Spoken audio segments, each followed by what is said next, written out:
got here? Ooh, looks like an IKEA something. Let's check it out.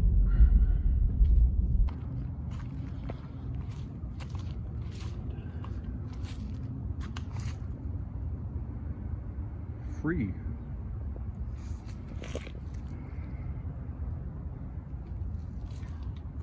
I think we'll take this. All right, so we have our free IKEA bed frame here, and let's take this thing apart, except we're going to use the electric Allen wrench today.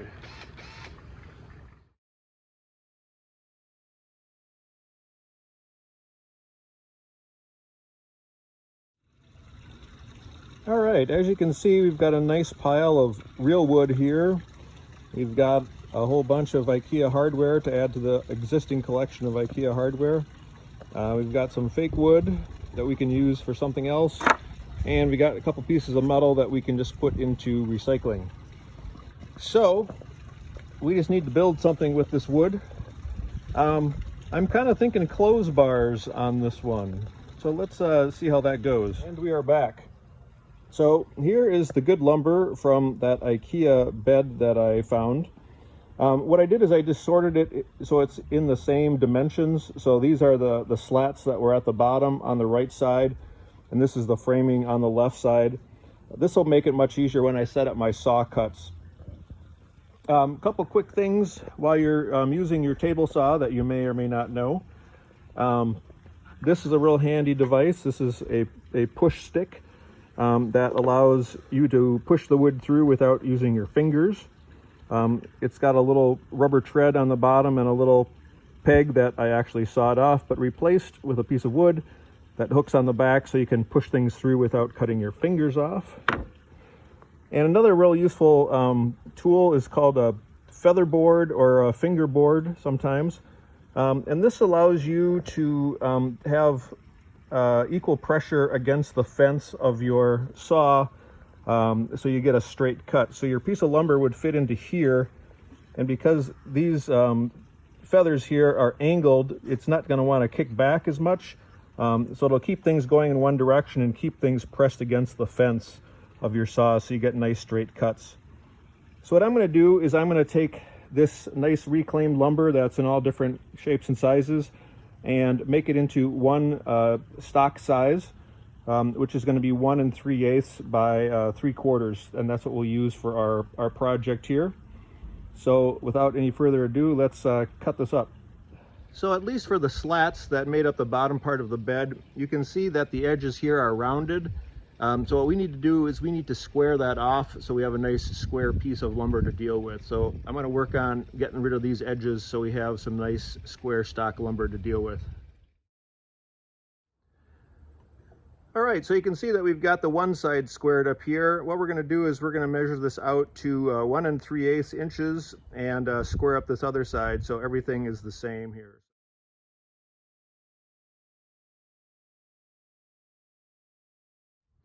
All right, so we've cut up the slats from the bottom of the bed, and now we just have the frame of the bed, and this is actually square stock, so we have to cut this so it's the right dimensions again. Again, we're going 1 3/8 by 3/4 inch here, so we'll have to make 2 cuts on this. All right, so now we've got the lumber in the dimensions we want it, but we still have some holes left over from when it was an IKEA bed, so we need to un-IKEAfy it. So I'm just gonna square these up. One thing I like to do on my saw is always check the miter to make sure that I'm cutting at a 90-degree angle. So I just take my metal square like this and loosen up my miter fence here and make sure that it is 90 degrees, because what the numbers say on the fence aren't necessarily the truth. So now I know that I'm going to make 90-degree angle cuts. All right, so this might give us a little bit better idea of what we're dealing with here. So we talked about articulation points. So it's going to need to articulate here, here, here, here, and here. And likewise here, here, here, here, here, and up here. So if we add what our sides will look like we talked about, these two bottom pieces here, they're stationary, they're not going to move, so I'm going to keep those 1 3/8 by 3/4. This one is also stationary, but the one on the very top and the third one from the top, these have to articulate. So I'm going to make those 3/4 by 3/4, just because, like I said, it's going to be kind of strange if you're hanging your clothes on a wide piece or a narrow piece. They're all going to be different directions. So just to keep things consistent, we're going to use a little bit smaller pieces for that. The time has come to start to join our pieces together. So this is our stock right here. So one way we can do this is the good old glue and screw. Drill this out, put some glue there, and then just do a butt joint like that, screw it in the end there. We're going to go for something a little bit fancier this time. We're going to actually do some mortise and tenon on this. Now, if you're like me, you know, oh, mortise and tenon, that's like the peg and the hole, but I always forget which one is which. So the mortise is the hole, and I always think about like, it's kind of like the word moat, or kind of like mortuary. You know, the mort is the Latin word for death, and so you can think of it as like a tiny little grave, and then the tenon goes in that. So I always get them mixed up. So we're going to do a mortise and tenon joint on this, and what we're going to do is we're going to drill a square hole. Yes, you heard me correctly. We're going to drill a square hole. And so what I've got here is a mortising attachment to my drill press. And we've got a special mortising bit here. And the way that this works is on the inside, we've got just a regular auger bit.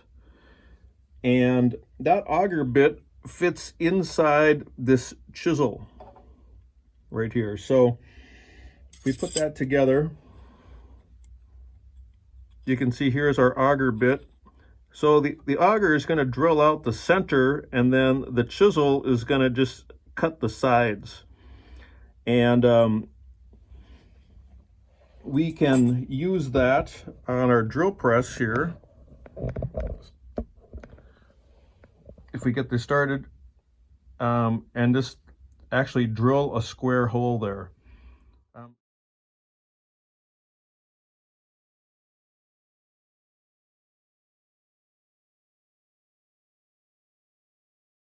All right, so we've got our mortises cut out right here. And now what we need to do is cut out the tendons, or the peg that goes into the hole. So I've got my bandsaw set up here to cut like this. So this is the exact width of the mortise here.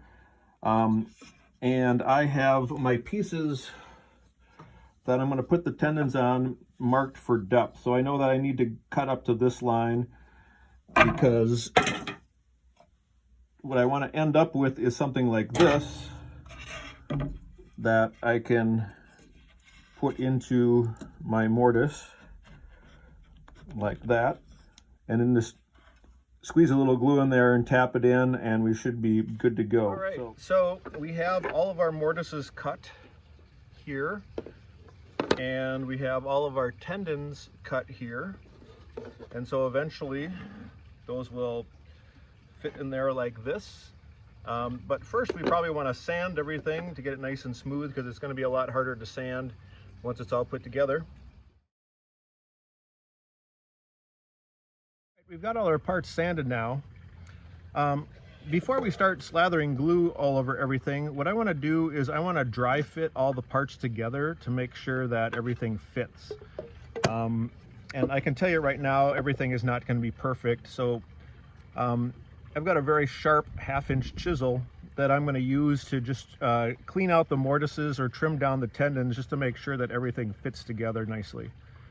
So we got all the mortises and tendons cleaned out, and we're gonna put the first part of this together. I've just got it laid out like that. Remember, there are 2 more bars that go in there, but those are going to be bars that have to move. So remember, we're making those just square, 3/4 by 3/4. So I'm going to get this glued up and put some clamps on it, and we'll see what it looks like.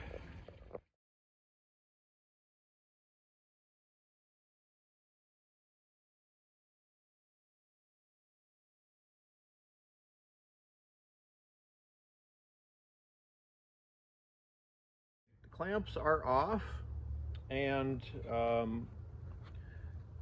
here's our mortise and tendons right here. Now you can see that this tendon is sticking out just a little bit too far, as is this one.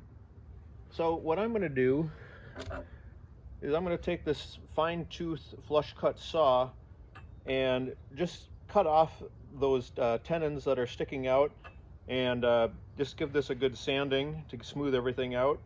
Got a little bit of glue that I missed when I glued up yesterday, so I'll sand that off, and then we will sand up the other pieces and start putting this together. So I got the tendons trimmed off. These are the remaining pieces for our clothes rack here. So what I'm going to do is I'm going to sand these up along with the tendons that I just trimmed off on the frame I assembled yesterday, and then we'll start screwing this thing together. All right, let's talk a little bit about how we're going to put this thing together. So what I've got are some actually sheet metal screws, because these have a pan head, they have a flat head here. These are stainless steel, so if you have your wet laundry on there, these won't rust. And we're going to also, they got some fender washers here that we're going to put on the end of these just to make a little bit more secure fit when we screw this all together. So we got something that looks like that. So because so many parts of this need to articulate or pivot, here's what we're going to do. So a lot of the pieces are going to meet up like this. So I'm going to drill through these pieces that need to move, and make this a pretty big hole so the threads don't grip here at all. And then where it screws into the cross piece, I'm going to make that hole a little bit smaller, so it grips, but not so small that I'm going to split this piece, because it's a pretty narrow piece. It's only 3/4 by 3/4. What we'll have is something that will look kind of like this when we're all said and done there. So we got about about 1.25 inches or so there that's going to go into the cross piece, and then this part right here is just going to pivot around the sheet metal screw there. So, all right, we're putting this thing together now. So I'm starting off with this short piece right over here. And what we need to remember is everything on each side needs to be opposite of each other. So if you take a look at the 2 end pieces here, we've got these short pieces on the outside, and on the neighboring piece over here, the short pieces are on the inside. So what I need to do is I need to measure the distance for that cross piece in there, because it's going to be different. Get that cut and then get that screwed in. I got the first cross piece put in. So you can notice that on this end, the short pieces are on the outside of the frame, right here. And then the other side, I've got the small pieces in, they're on the inside of the frame. So everything's got to be opposite in order for this thing to fit together. So the top part has been added. So we just added these pieces here, and again, just like the shorter pieces we started with first, these are both on the outside on this end. On this side, they're both on the inside. So let's add the next piece. So we have united our 2 halves. So this is the very top cross piece right here. And so we've joined those together. And now we just need to add 1, 2, 3 more cross pieces, and we should have it all finished up.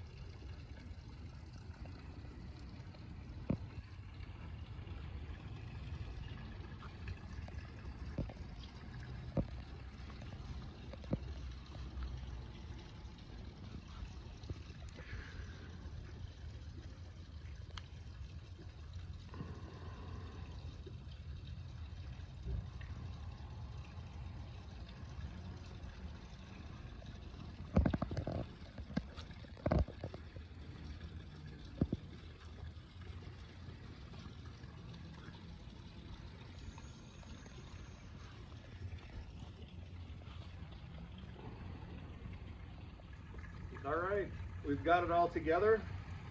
This is our solar powered clothes dryer.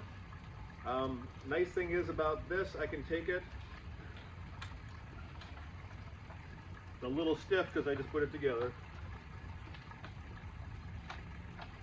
We can fold it up, and if you've got a hanger someplace, you can just hang it up there. What's cool about this is depending on how much you load your washing machine, you can almost get a full load hanging on this rack. So if you don't want a clothesline, don't have room for a clothesline, this is a great option. Like I said, this is based on a design from my great grandmother, and it's pretty cool. I'll give you a chance to take a closer look at it so you can figure out how it goes together. But thanks for listening, and this is another episode of Woodworking with Dan.